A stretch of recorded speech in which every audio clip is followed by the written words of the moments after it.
May I come in, sir? Yes, come in. Good morning, sir. Good morning. Please be seated.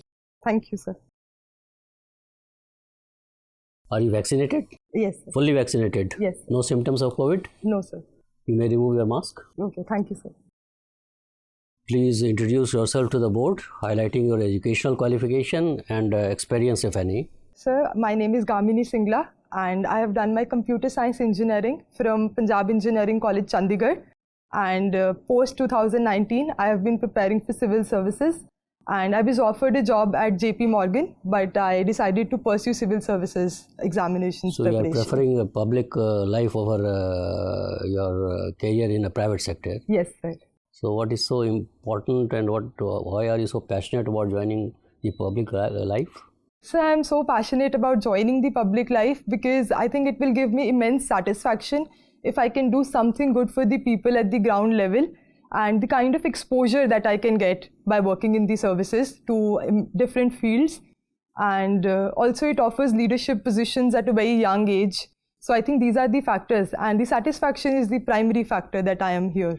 Okay, Gamini, today is Panchayati Raj Day. Are you aware of the fact that Panchayati Raj Institutions were celebrated on this day only? So today is that day. Your birthday is on 2nd October. Mahatma Gandhi had once said that India lives in its villages, isn't it? And he believed that we cannot create a developed India without a prosperous rural India.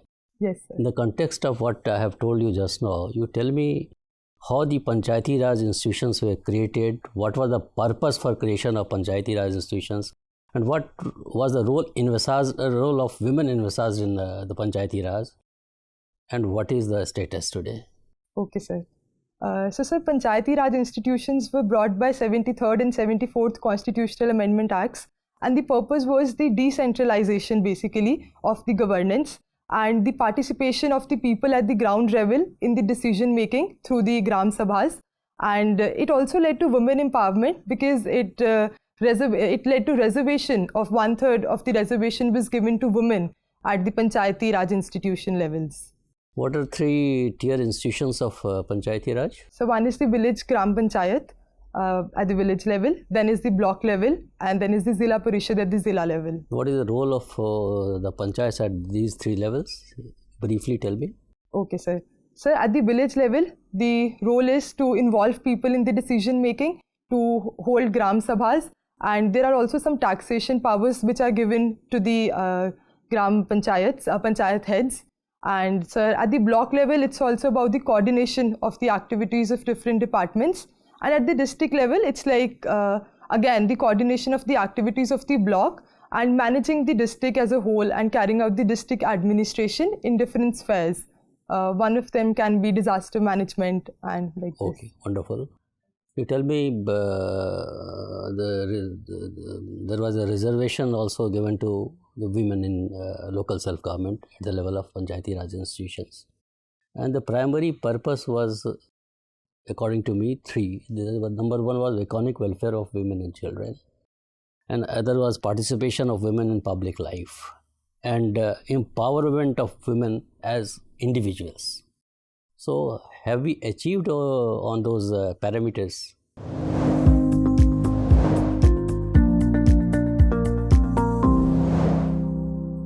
So we have come too far and we are achieving. The process still goes on.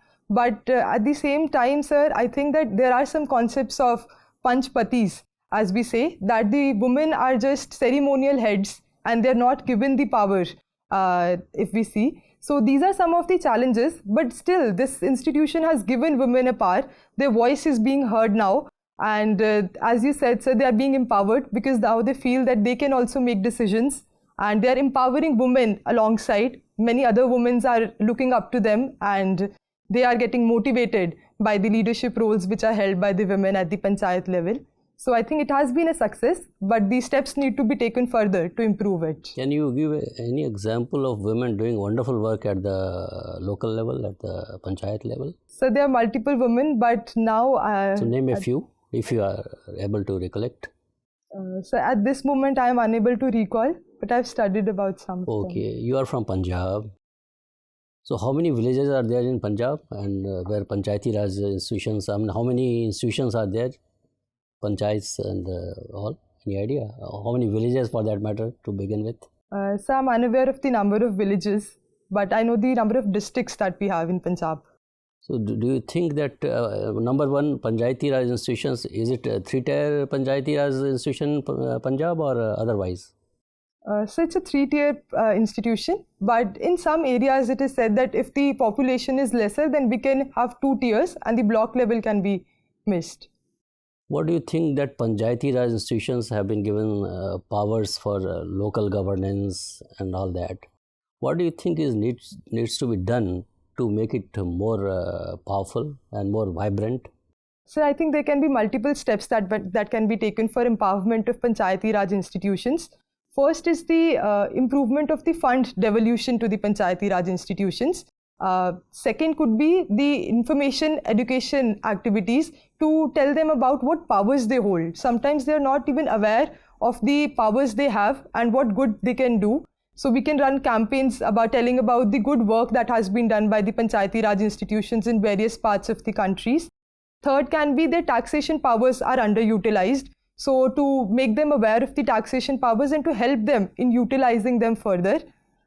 Fourth can be the infrastructure also, specifically the digital infrastructure and the digital literacy, so that they can use the digital mediums to help in the governance. Has the Government of India taken any steps towards this digital, making panchayats more digital? Yes, sir, there are some steps. One is the Digital India program, and under that we have BharatNet program to connect the Gram Panchayats with the internet connectivity.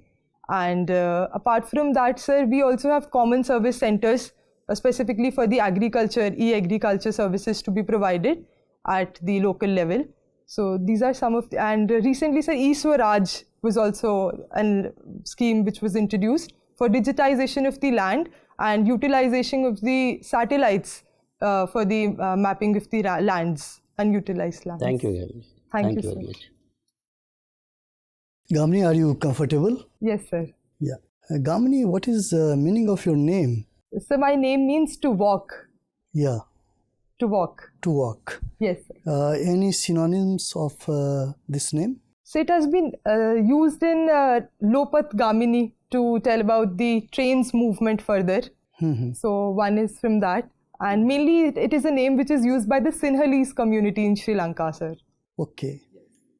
Gamini, so how many miles you walk in a day? Sir, approximately 1.8 miles, 3 kilometers I tend to walk a day. Yes, sir.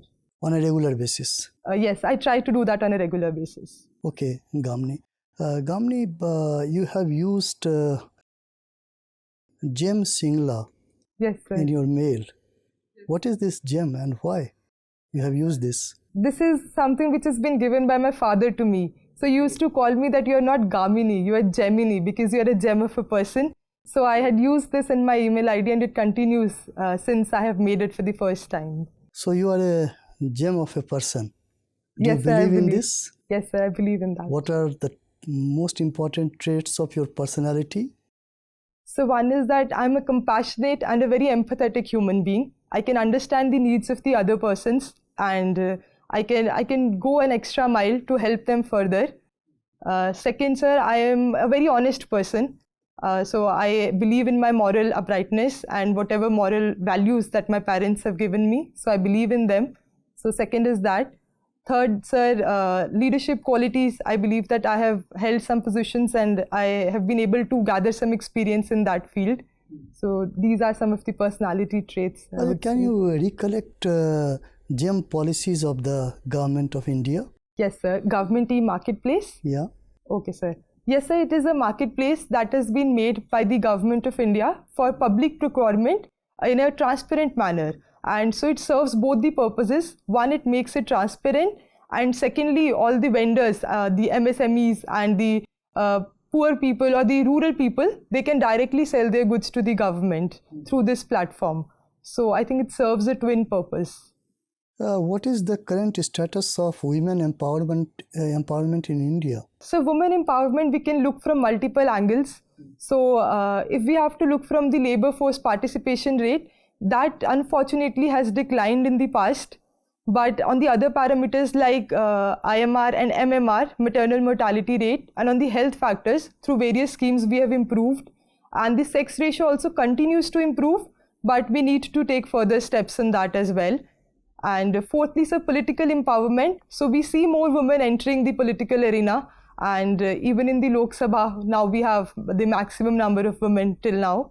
And so I think, yes, the conditions are improving, but to make women financially independent, we need to take more steps. This year, what was the motto of International Women's Day?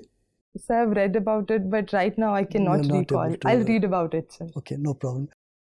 Do you have any idea about Nirbhaya Fund? Yes, sir. What is the current status of this fund? So I know that this fund was made for the safety of the women and to fund the activities related to the women. But currently I'm not sure about what is the corpus of the fund and what is the exact fund that has been allocated. I'll have to read more about it, sir. Okay. And what about de-Brahmanization? Are you aware of this concept? De-Brahmanization? De-Brahmanization? Yeah, because you are a student of sociology. Yes, sir. Yes. So, sir, de-Brahmanization is a concept which is opposite of Sanskritization. So, it is believed that now the Brahmins and some of the upper castes are also seeking their reservation and also seeking for the political and for the social empowerment. Okay. You don't remember the sociological theory regarding de-Brahmanization? Yes, sir, I will have to read about it. You'll have to read about it. Yes. No problem. You have used the term Sanskritization. Yes.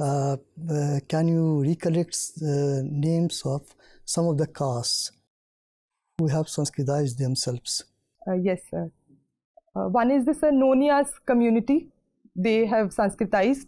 So right now I'm able to recall. You are not these able two to recollect. others. Okay. Sir. No problem. Related to that, just in one sentence you can reply it, that in most of the cases of Sanskritization, the castes generally opt for, or they try to imitate the lifestyle of Kshatriyas, not the Brahmins. Why? So because one, they feel closer to the lifestyle of the Kshatriyas, because the Brahmanical lifestyle is believed to be very strict and their lifestyle is very strict. So they believe that it is easier to attain the status of Kshatriyas. And secondly, also because it's a warrior class and it is indirectly a political class which has the power in its hands. So second reason could be that. Damni, last question from my side.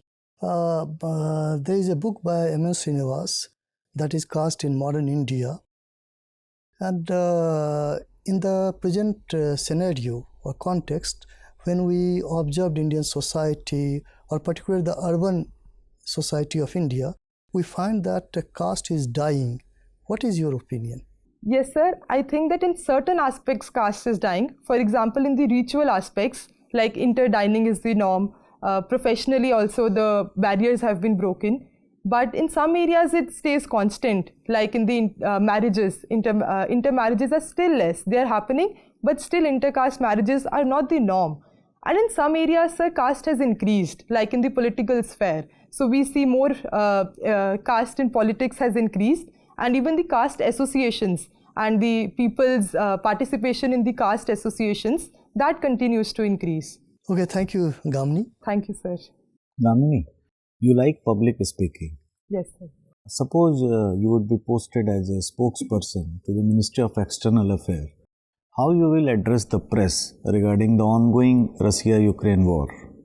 So I will go ahead and keep my opinion, India's opinion, in front of the press, claiming that India has always stood for the peaceful dialogue and the peaceful resolution of the disputes through dialogue.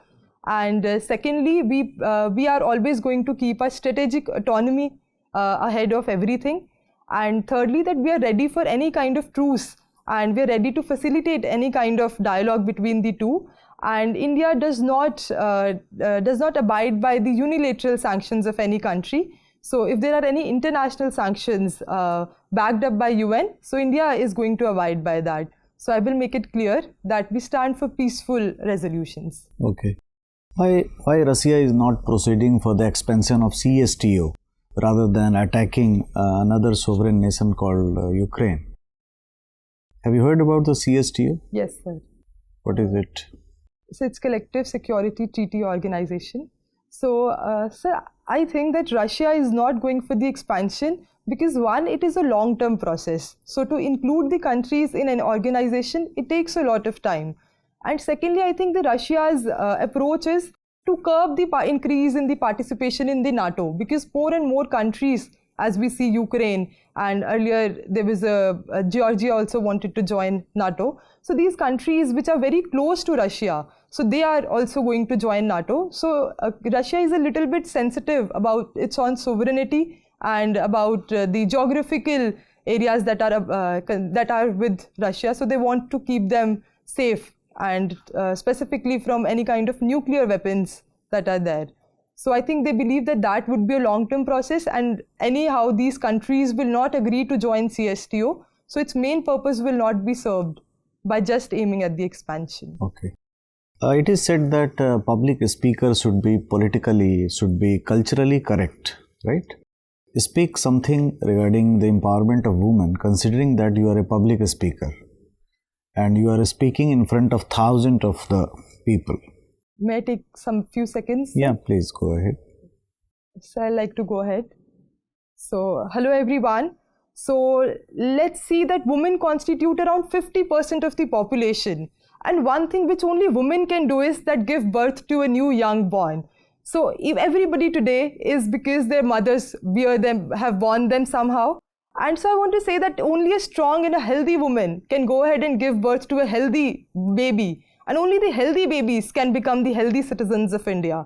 And if anyhow we need to be empowered, our mothers have to be empowered. Even B.R. Ambedkar said that you need to empower. If you want to empower a man, you will only empower a man. And even Swami Vivekananda ji also said that if you want to empower a man, you will only empower a man. But if you empower a woman, you will go ahead and empower thousands of citizens. So the women empowerment will have a so strong ripple effect on the upcoming generation. Good, Gamini, got it. Thank you, sir. What are the expected hindrances of communication while public speaking? Sorry, sir, I did not get the question. What are the hindrances of communication or barriers of communication while public speaking? So first is the linguistic barriers, because we have so many languages and one language cannot bind all the community. So sometimes the speaker is not ready to speak in the language which the listeners can hear. So I think one is that. And second is the type of audience we are addressing. Sometimes we cannot connect with the audience, and in public speaking and in the communication also, most important is to connect with the audience and to know what they are asking from us. So I think these two barriers are there which prevent the connection of a public speaker with the people around. Okay, Gamini, I have to understand why everybody coming from Punjab or Bhatinda wants to settle in US or Canada. What's the main reason, and as you perceive? So I think there are multiple reasons.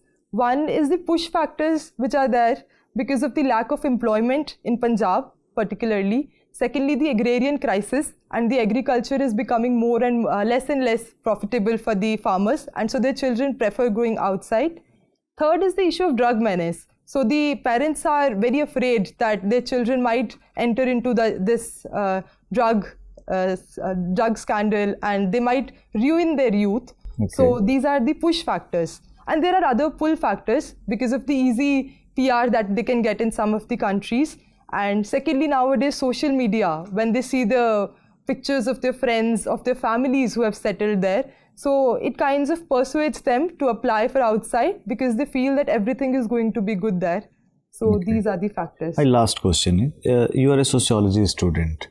In what ways gender budget could be better for women empowerment?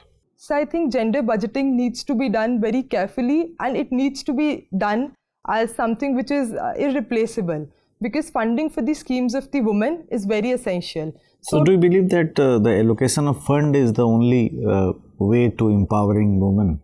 Sir, it is one of the ways, and it is not sufficient. So we need to allocate the fund, and secondly, we need to monitor that whether that fund is being utilized Thirdly, I think we need to have impact assessments, social impact assessments and the legislative impact assessments, that whether the schemes are reaching the women or not. And fourthly, we should have audits and feedbacks from the women themselves. So any fund that is allocated, we should make women the owners of the program or the scheme, so that they know what is beneficial for them, and then the funds are utilized in the best possible manner, keeping into account the outcome-based approach. Very good, Gamini. Thank you, sir. Gamini. Yes. Gamini, a student of sociology, it is said that what is good for politics is bad for economics. So the culture of the freebies that we see around us, even in Punjab itself, I hope you might be guessing, that freebie culture. So how these kind of the cultures that is prevailed in India and specifically in Punjab is hampering the economic interest of the state? So the freebies, as we say, is provision of the goods and services to the people free of cost. So some freebies which are not directly related to the upliftment of the population, they lead to a burden on the exchequer, public exchequer. So what happens is that the subsidies that we tend to give, they go from the revenue of the state, and then the state's power to implement or to invest in the fields or in the public goods like health, in the education, that is constrained. So one is that. And second is that the state becomes debt-ridden. As we see in Punjab, the debt is soaring very high. So once the state becomes debt-ridden, again the expenditures on the good things or on the purposeful things, they tend to decline. And thirdly, sir, one more connection can be there, that by giving freebies, we tend to promote inflation as well. Because now free of cost the services or the goods are being given, and the money that will be saved, that can lead to conspicuous consumption. Right. So student of sociology, recently we have seen one of the course in nursing. The chapter has been added related with the merits of the dowry. Okay. You being a good public speaker, can you point out minimum 3 points, the merits that lies with the system of the dowry? So one is the confidence that a woman has, that her parents have contributed financially to the family, and that she is not living here just on the money of the in-laws or of the husbands. So she has her confidence that I have paid my share to be here. One is that merit. Second is again, I think the confidence of the bride's parents, that again we have contributed. So I'll think more about it. I will think Not about an issue. it. Amrita Pritam, you might have heard this name. I think it's a household name in Punjab. Sorry, sir. I might have heard. If you could give me a clue, I will understand. Kagas Te Canvas? Yes, sir. Amrita Pritam? Yes, sir. So, how Amrita Pritam has helped through her poetic or literary contribution to revitalize the conscience of the people in Punjab? Sir, I have heard her name, but I have never heard her poetry, so I think I will not be able to answer in a good manner this All question. right, not an issue. Supreme Court has recently observed through its various, we can say petitions, that the conviction rate, in cases of, the atrocities against the SCs and the STs are very low. What are those possible reasons that it might have been observed by it? In a condition when a large chunk of the population percentage that comes from the SC community. So there could be multiple reasons for this problem. One could be the lack of the evidence and lack of the material to prove that they have been verbally or physically or sexually abused. So to prove this, we need an evidence, and the law works through evidence. So if there's lack of evidence, you are unable to prove, then I think then the chances of acquittal are high. Second could also be the false complaints nowadays against by the SC community and misuse of the law provisions. So second could be that. That is why the conviction rate could be lower. Are you aware of the latest developments related with the registrations of the FIR in these kind of cases? Whether the investigation has to be put first or the FIR has to be lodged first? So there were some changes in the law under which it was said that before the FIR there should be a minimal investigation that should be done as per the Supreme Court. But after that, I think it was reversed by another act by the government because the SC/ST communities, they were protesting against this. So I think now FIRs have to be registered and then the investigation. Last one, Gamini.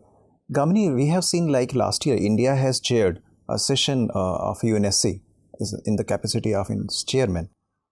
What proposals it has put forward in the capacity of being chairman before the international community? So India has been timely and again it has put forth its view for the expansion of the United Nations Security Council and specifically the expansion of the permanent seats in the UNSC. And it has its valid points there because it believes that the permanent members in the UNSC, they are no longer representing the population of the world. So the countries, developing countries like India, which represent a huge population, are democratic countries and are doing economically well. Is India supporting any African countries' candidature to the permanent seat in UNSC?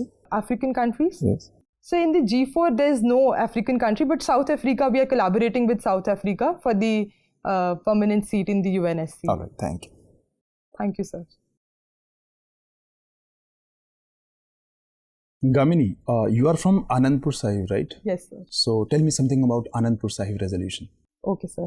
So Anandpur Sahib resolution was brought in 1973 and it was brought by the government of the day and in 1973. So there were many points in it. So the first one was the autonomy that must be given to the states, and it proposed that apart from some areas like communication, like defense, other matters should be left to the state. Second was the transfer of Chandigarh to Punjab. The capital Chandigarh should be transferred to Punjab, and some of the Punjabi speaking areas of Haryana should also be transferred to Punjab. Third issue was to bring in All India Gurdwara Act so that all the Gurdwaras could be under one body. So third was that. And fourth, it also proposed for the improvement in the education and the health of the state. And fifth was also that the union government should also promote Punjabi in different states. Okay. As Solomon Islands, it is in news for a security pact, right? Yes. So tell me something about it. So recently, Solomon Islands have entered into a security pact with China, and that has raised some concerns in the United States and Australia. So this is the news, sir. Okay.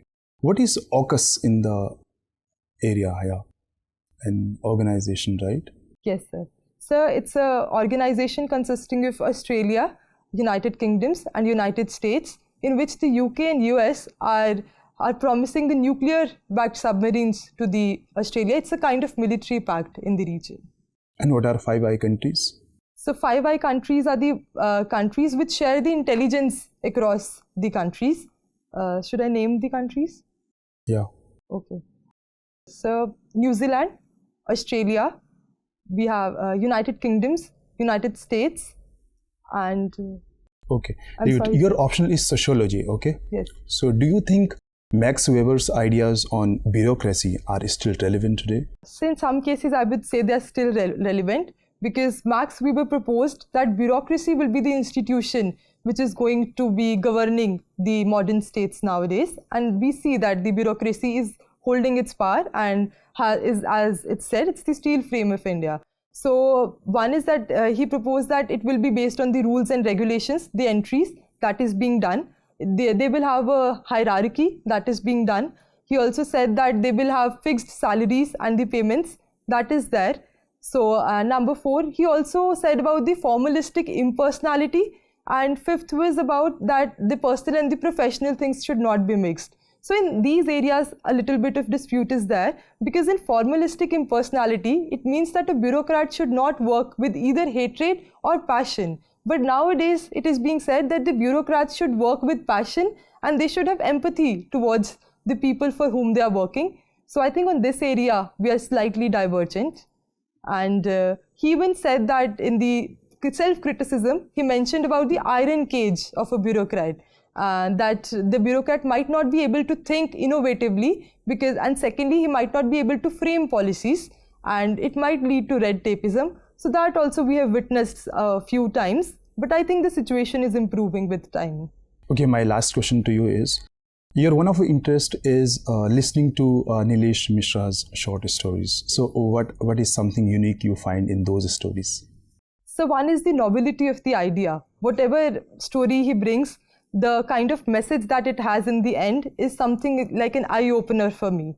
And because in the middle of the story, I always wonder that what should be the ideal ending. And if it is the same, I tend to like it. But if it's different, I think I learn something new from his stories. And second is the sound effects that his stories have. Because if he says that, just an example, that a pen fell, so it will give a sound effect of the falling pen. Or if a train is passing, so the train's horn will be listened. So these are some of the things that I like about him. Specifically the issues that he raises. Every story, social issues are raised relating to grandparents, gender. So some of these issues that he raises, I like listening to the stories. You are a debater, a public speaker, you have participated in non-profit organization. So many facets of your personality you can see. And just now you have demonstrated your mental grit and determination as a public speaker also. We wanted to know your, listen more on your qualities of head and heart. So let us come to debate, from public speaking to debate. I'll give you two topics. You choose one topic and speak for 1 minute for the motion. Okay. One is, I am a slow walker, but I never walk back. I am a slow walker, but I never walk back. Second topic is, Dowry system is a social evil which is eating into the vitals of our society. Choose one and speak for the motion for 1 minute. So I would like to go with the first option because it's I'm a closer slow to my walker, heart. okay. Yes, sir. So the motion is that I'm a slow walker, but I never walk back. And today I'm here to present for the motion. So I am Gamini Singla, and I believe that I have always walked steadily, and I have always believed that slow and steady wins the race. So while walking slowly, I have been able to reflect back on whatever my journey has been. If it is successful, then I have been able to learn from it that these things leads to success. And if it's failure, I tend to walk more slowly so that I can understand what were the points that led me to failure, but I never look back or I never walk back. I can slow down for a time to understand and to accumulate whatever has led to the situation I am in, but I tend to walk further, improving over myself. And every step I take is new. No two steps are the same, because with every step I tend to learn something. And I think it adds to my personality. So I take both my pros, both my cons, both my weaknesses and strengths with me, but I will never walk back, because I think going back on what one has decided, it's a thing of cowardness. And I'm not a coward. I'm a person who believes that one must be able to face whatever the decisions they have taken, whether right or wrong, that destiny will tell, and we need to accept. If it's wrong, we need to improve to make it right further. And if it is right, we need to stay humble, and humility is the core. We cannot be overconfident about our successes. So both the things should be balanced, and we must walk slowly so that we do not miss out on life. Thank you very much, Gamini. Thank Your you, interview is over. You may go now. Thank you so much, sir. Thank you, sir.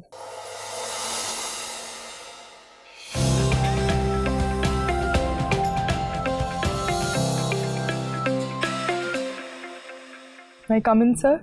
Please come. Sit, Gamini. Thank you, sir. So, Gamini, how was your experience today? So it was good. I need to brush up on some things like sociology questions, that's as stated. Absolutely. And absolutely. I think a little bit of stammering, I can work on that when sir asked me to do public speaking. So some points I could have touched more. So I think I will have to improve because, some points. Gamini, you are a unique personality. Thank you. I'm telling you, you are a unique personality. You're not one of those run-of-mill kind of stuff. So you have very constructive thoughts, very innovative ideas. Whenever a question is thrown at you, you have come out with very cogent reasons. Very logically, you have explained things, try to explain things, which is a wonderful quality in a civil servant. So qualities of a civil, because you want to aspire to become a civil servant. So once you are in the Indian Administrative Service or Indian Police Service, so to say, you will have to deal with different situations. You have to deal with man, money, material. All the three are evils, isn't it? So for that to happen, you have to have a very strong willpower, a strong grit, Yes, sir. all human qualities, and very person of integrity and thoughtfulness, empathy. All these qualities should be there in a if you want to be a real success in life and career, you have to have full of these qualities. You should look confident, your body language should be positive, you should have patience to listen before responding. So listening powers your mental willingness to learn new things and adapt yourself to the changing situation. These are the qualities of a civil servant. So you have those qualities in abundance. So no doubt about it. So as far as we are concerned, we don't want to suggest you anything on those parameters.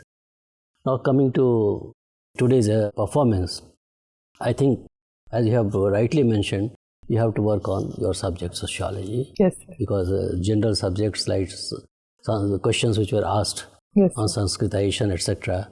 I think be prepare more. There's time for you. Prepare more on that. That is one which is very important. The International Women's Day, so you should be knowing what is the International Women's Day, what is the motto and how it is celebrated and all that. Yes, sir. But otherwise, I don't think that we should advise you much on your performance part of it, or how you should be responding to questions and all that, because we personally as a body we couldn't find fault with your style of presentation. So it was wonderful. If it is one of those good days for you while you go for the interview, you may score 200 plus also. That is what our assessment is of you.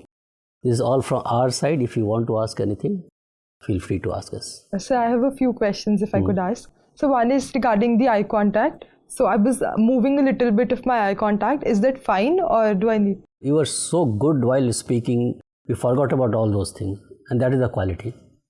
If a person attracts you, then you just forget about physical features, how he or she is looking and all that. You just get engrossed in the discussion part of it, and you did magic. Thank you. You really did magic. So that is a wonderful thing. And those eye contact part, I don't know if anybody could help me in understanding. It was excellent. I was so engrossed in the discussion that I couldn't even notice all that. Okay. So I think be your natural self. Be your natural self, because you are not artificial in your answers. Very articulate, very methodical, very precise, specific. And then if you are asked to give, normally board may not ask you to give a lecture on public speaking or debate and all that, but these are your qualities. So given the opportunity, if you find any opportunity to indicate to the board that you are a good speaker or you are a good debater, go ahead. Okay, sir. And compel the board member or impel the board member to ask a question on that, because you are very good at that. And then sense of timing. 1 minute, mentally you make a calculation that it should not exceed 1 minute. That's it. Yes, sir. Otherwise, wonderful candidate. Wonderful candidate. Work on your subject, sociology more. International Women's Day, as because we asked questions on that, International Women's Day. And all what is happening in the country, around the country, just keep yourself abreast with those developments. And you will do wonderful. Thank no you, doubt about it. So one question I had was it looking like when I was answering the questions that they're prepared? Because sometimes when I speak, it feels like I'm answering one, like it's that is prepared. good. Okay. Because you the questions you don't expect, you have not come prepared to answer the questions. Yes, you don't have been given a questionnaire. Yes, sir. Isn't it? Anything under the sun can be asked to you. Yes, so that is, whenever a question is thrown at you, it comes as a surprise to you. Yes, sir. Because you are not prepared. Yes. But the way you have responded, this is the way we want you to respond. Okay. You collect your ideas, conjure up your ideas, or after collecting your thoughts, then you speak. And speaking means priority wise and point wise. Right. So that you are specific, you are to the point. Okay. You are not wandering or digressing from the main point. Okay. So that as what I call it, beating around the bush was not there in your any of your answers. Either you knew or you don't, or didn't know. Right. So where the areas where you didn't know, we have already told you. Yes, sir. So brush I'll up, work on that. brush up, and God willing, and with our blessings, you will do very well. Thank you so much, sir. Thank you, sir. Thank you, sir.